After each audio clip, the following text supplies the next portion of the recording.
একান্তভাবে স্মরণ করছি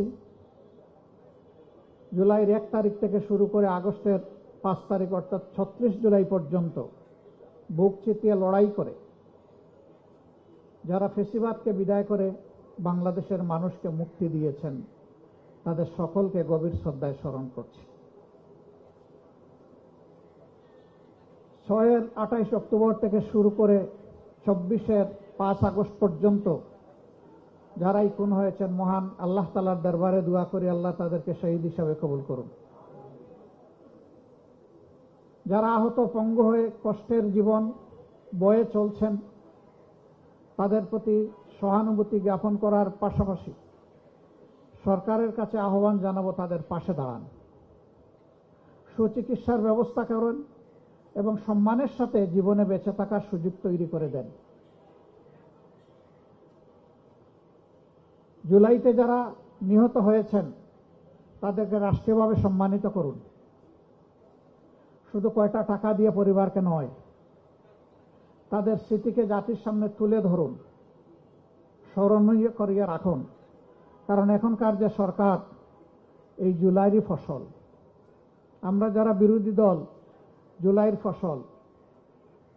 কিন্তু আফসোস অনেকেই উপকার ভুলে যান, স্মরণ থাকে না। জুলাইকে নিয়ে অনেকে তুচ্ছ-তাচ্ছিল্য করছেন, আমি বলবো তারা ছোট লোক। তাদের আত্মসম্মান বোধ থাকলে জুলাইকে নিয়ে তুচ্ছ-তাচ্ছিল্য করার কোনো সুযোগ নেই। জুলাইয়ের আগে বাংলাদেশটা কেমন ছিল, আজকের এই আঙ্গিনাটা যেমন জুলাইয়ের আগে বাংলাদেশটাই তেমন ছিল। ছোপ ছোপ রক্ত আর খাড়ি খাড়ি লাশে ভরা ছিল বাংলাদেশ। অসংখ্য মায়ের বুক খালি করা হয়েছে, মা বাবার সামনে থেকে ঝাপটা দিয়ে তাদের তরচাদা সন্তানকে তুলে নেওয়া হয়েছে। সেই সন্তান আর মা বাবার কাছে জীবিত ফিরে আসে নাই। কারো লাশ ফিরে এসেছে আর কারো লাশের অপেক্ষায় এখনো তাদের মা বাবা আছে। তারা এতটুকু সান্ত্বনা পেতে পারতেন যে আমার সন্তানের লাশটা অমুক জায়গায় আছে, তাও তারা জানেন না। এই স্মৃতিগুলো যারা ভুলে যায়, মানুষের এই ত্যাগ এবং অবদানকে যারা ভুলে যায়, মানবতার খাতায় তাদের নাম থাকা উচিত নয়।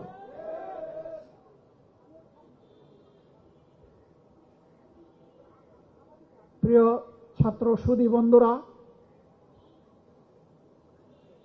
55টি বছর এক এক করে কেটে গেল স্বাধীনতার পর, এখনো আমরা হামাগুড়ি দিচ্ছি। ভালো একটা শিক্ষা আমাদের সন্তানদের হাতে তুলে দিতে পারলাম না। একটা সুশৃঙ্খল শান্তিপূর্ণ সমাজ এবং নিরাপত্তা আমরা জনগণকে দিতে পারলাম না।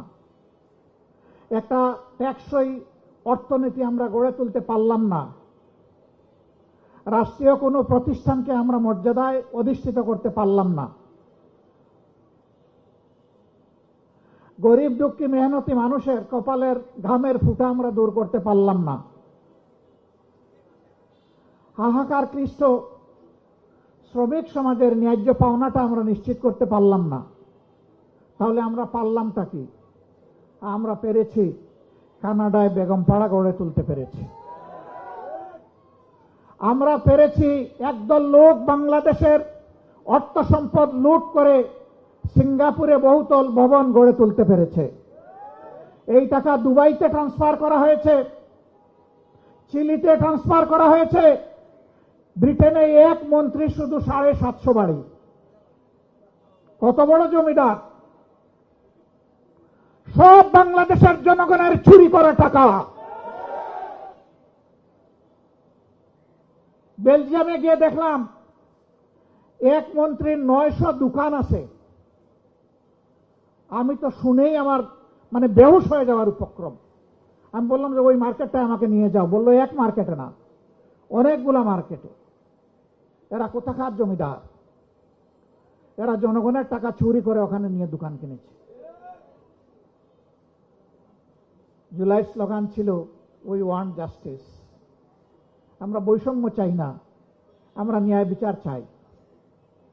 ন্যায় বিচারের জন্য বিচার বিভাগটা স্বাধীন হবে, এই সরকার হওয়ার আগে, নির্বাচন হওয়ার আগে সবাই চিৎকার দিলাম, বর্তমান সরকারি দল বলল, আমরা বললাম। এখন নির্বাচন হয়েছে, এখন আর সরকারি দল স্বাধীন বিচার বিভাগ চায় না, স্বাধীন দুর্নীতি দমন কমিশন চায় না, স্বাধীন মানবাধিকার কমিশন চায় না, শক্তিশালী গুম কমিশন চায় না, স্বাধীন নির্বাচন কমিশন চায় না। আগের ফেসিবাদের আলোকেই তারা সবকিছু রাখতে চায়। এই জন্যই তারা গণভোটের গণরায়ও মানতে চান না। আমরা পরিষ্কার বলে দিচ্ছি, এ রায় বাস্তবায়ন বাংলার জমিনে হবে ইনশাআল্লাহ। জনগণকে অপমান করার সুযোগ কাউকে দেওয়া হবে না। 70% মানুষ যেখানে রায় দিয়েছে, এই রায় অবশ্যই আল্লাহর মেহেরবানিতে বাস্তবায়ন হবে। আমরা লড়াই করব সংসদের ভিতরে, আমরা লড়াই করব রাজপথে। দাবি যদি সংসদে আদায় হয় আলহামদুলিল্লাহ, যদি না হয় তাহলে রাজপথেই লড়াই করে, আন্দোলন করে সেই দাবি আদায়ে বাধ্য করা হবে। কোনো ছাড় নাই, এক সুতাও ছাড় নাই, কোনো ধানাই ফানাই মানব না। অনেক লোভ টোপ আমাদেরকে দেওয়া হয়েছে, সবগুলো আমরা ঘৃণা ভরে প্রত্যাখ্যান করেছি। আমরা বলে দিয়েছি, জনগণের সাথে আমরা বেইমানি করব না, জনগণের রায়কে অপমান করব না। আজ যদি গণভোটের রায় ব্যর্থ হয়, জনগণ নির্বাচনী এবং গণতান্ত্রিক প্রতিষ্ঠানের উপর আস্থা হারাবে, জনগণ ধিক্কার দেবে। সেই ধিক্কারের পাত্র বিরোধী দল বনতে চায় না। এ দায়িত্ব আমরা নেব না। এই জন্যই আমাদের লড়াই, আমাদের সংগ্রাম।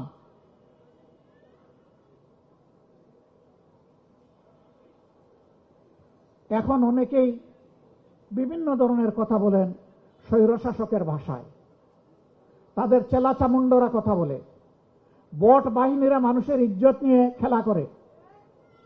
আবার সেই ফেসিবাদ। বিশ্ববিদ্যালয়গুলোতে আর গণরুম হবে না বন্ধুগণ, এই সুযোগ আর দেওয়া হবে না। গণরুম গেস্টরুমের কবর হয়ে গেছে 24-এ, এটা আর ফিরে আসবে না। এখন যদি কেউ ফিরিয়ে আনতে চায়, তাহলে তাদেরকেই ফিরিয়ে দেওয়া হবে ইনশাআল্লাহ। এটা কোনো বিশ্ববিদ্যালয় আর হবে না। এখনো বিশ্ববিদ্যালয় রাজনৈতিক অপচর্চার কবল থেকে মুক্ত হয়নি। রাজনৈতিক বিবেচনায় অনেক জায়গায় অনেক কিছু করা হচ্ছে। আমরা চুপচাপ আছি মনে করবেন না, আমরা ঘুমিয়ে গেছি। সমুদ্রে যখন নিম্নচাপ তৈরি হয়, তখন তার অনিবার্য ফসল হচ্ছে পরবর্তী একটা ঘূর্ণিঝড়।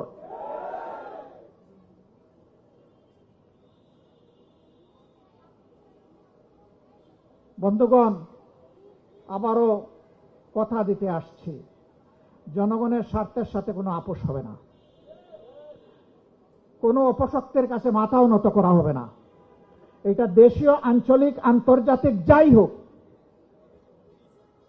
ইনশাআল্লাহ যুবকদের প্রত্যাশার আকাঙ্ক্ষার বাংলাদেশ গড়ে দেওয়ার জন্য আমাদের বাকি জীবনকে আমরা উজাড় করে দেব। আবার যুবক হয়ে লড়াইও করব যুবকদের সাথে ইনশাআল্লাহ। যুবকদের হাত ধরে, যুবকদের সাথে থেকে, যুবকদের সম্মুখভাগে থেকে মুক্তির আন্দোলন চলবে ইনশাআল্লাহ। এই আন্দোলন কেউ বন্ধ করতে পারবে না। আজকে এই ওয়াদা, এই অঙ্গীকার আরেকবার করে গেলাম প্রাচ্যের অক্সফোর্ড খ্যাত ঢাকা বিশ্ববিদ্যালয়ের বুকে দাঁড়িয়ে। আল্লাহ তাআলা এই ওয়াদা পালনের তৌফিক আমাদেরকে দান করুন। এই আয়োজনের জন্য আবারও মোবারকবাদ জানিয়ে আমার বক্তব্য এখানেই শেষ করছি। আল্লাহ হাফিজ। বাংলাদেশ জিন্দাবাদ।